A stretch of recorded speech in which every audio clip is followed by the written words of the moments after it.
So this evening, President Cyril Ramaphosa will deliver the much-anticipated State of the Nation address, or SONA.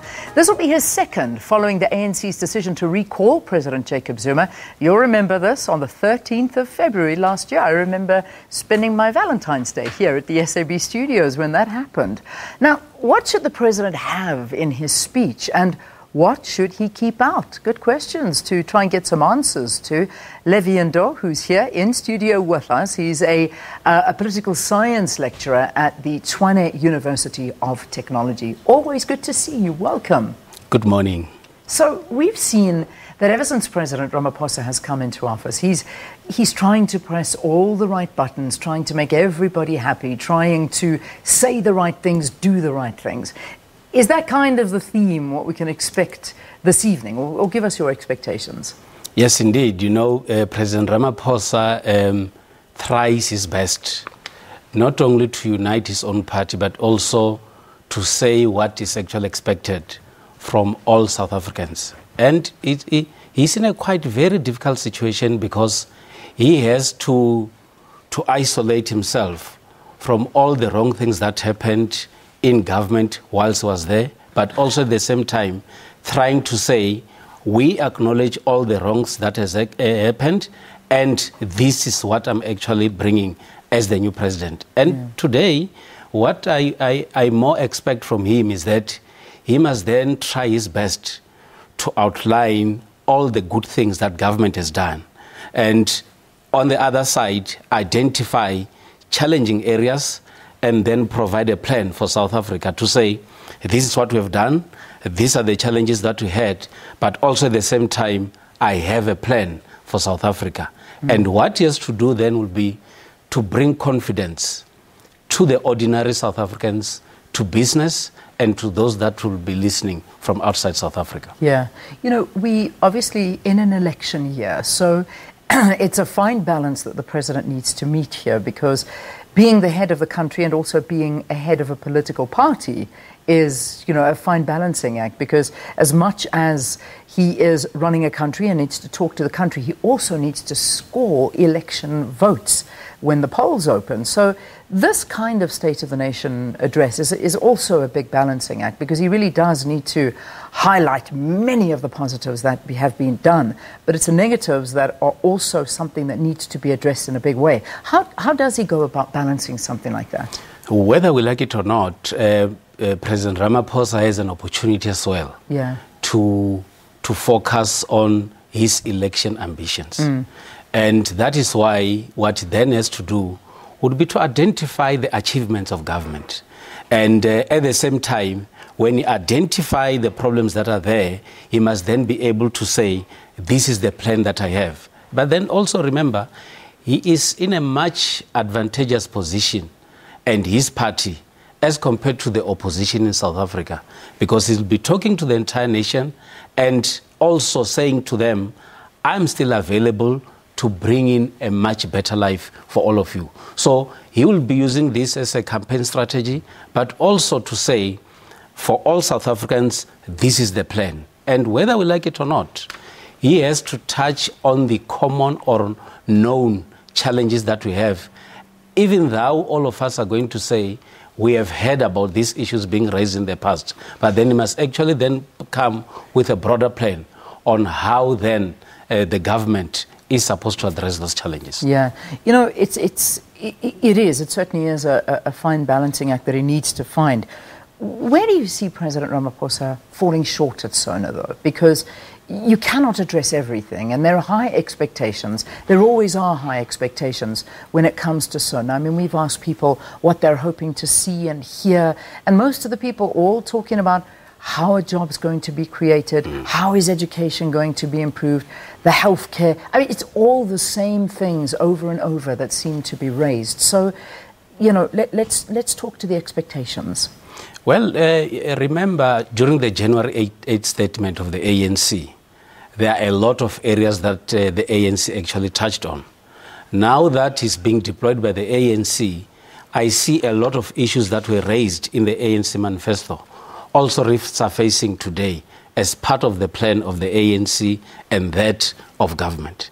And I expect him to talk more on how government is going to deal with corruption and how government is going to relate to the different law enforcement agencies.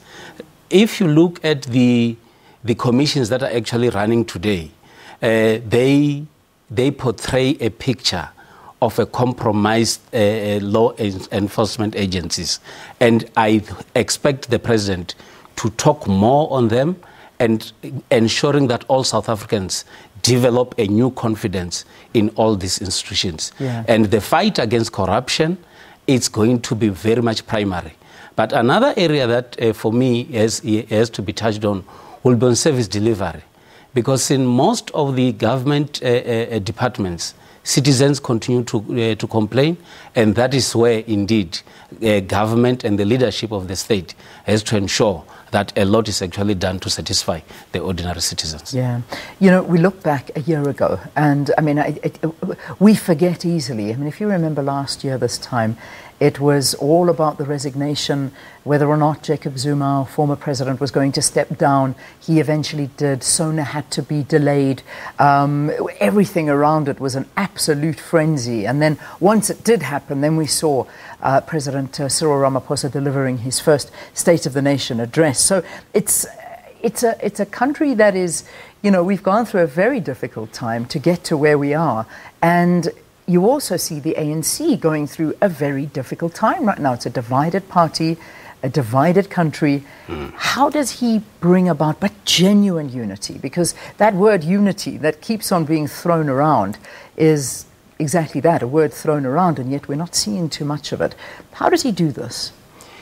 Ramaphosa has a mandate from Nasrec with his leadership to ensure that his party, the African National Congress, is united. But unfortunately, we see a lot of elements of divisions within the ANC.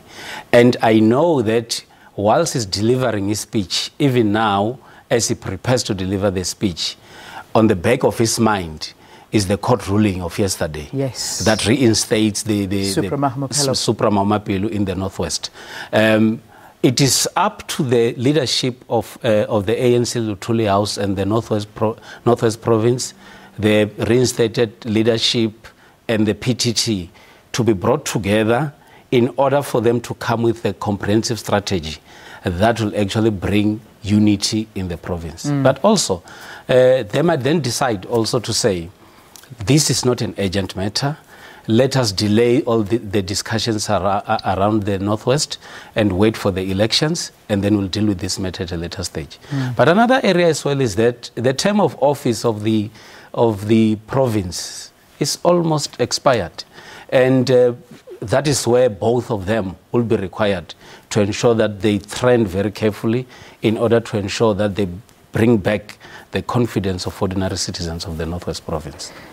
Talking about unity, do you think former President Jacob Zuma will attend the State of the Nation this evening? Because as far as I know, the Speaker, Baleka Mbete, yesterday when asked this question said she hadn't had confirmation as yet. It's, you know, with President Zuma, he's quite unpredictable. But with the character that he is, he might surprise all of us and attend. Yeah. He has attended a number of events that most people never expected him to attend. He has always tried his best to be seen, to be associated more with the ANC, and to ensure that it does not seem in the public space to be against the leader or the current leadership of the ANC. What will be surprising will be that in his statements, even though we talk of unity, he does not talk more, because I expect him to talk more about his association with the group that did not want Ramaphosa to lead the ANC. Yeah. And that's where you need openness from the part of the former President Zuma. Also, I mean, I'm talking about some of the issues surrounding SONA, and that, of course, is the EFF threatening to disrupt once again, as we had unfortunately become used to during State of the Nation addresses, and saying that if there's no clarity on that half a million Bosasa situation with regard to the president, you know, this is a thing that they are wanting clarity before SONA, otherwise they plan on disrupting it. I think the DA also jumping on that bandwagon. Are we going to see this going down that road again?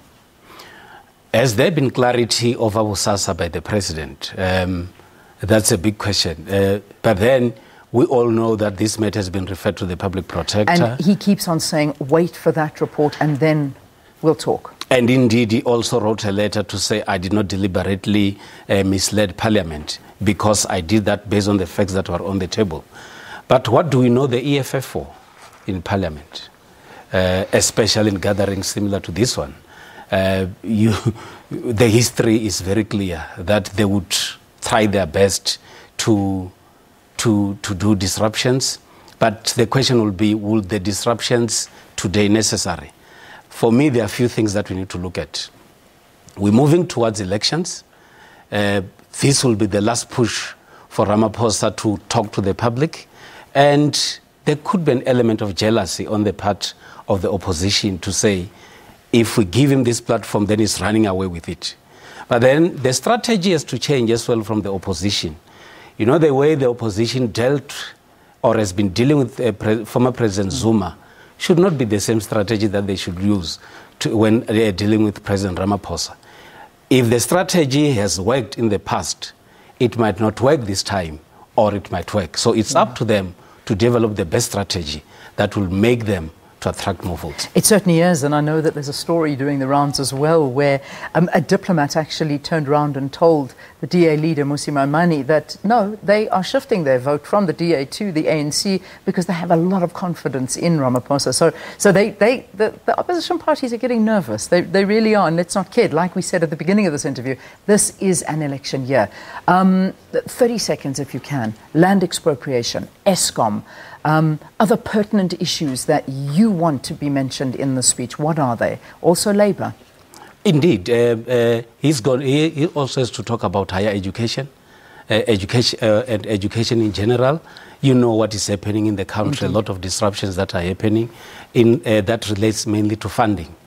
Jobs for young people. How do we then attract more investors and ensure that all South Africans are living a much better life and more of a number of things that are supposed to come. But indeed, what we need is to bring in confidence to everybody in the country in order for all of us to say South Africa is getting better and better.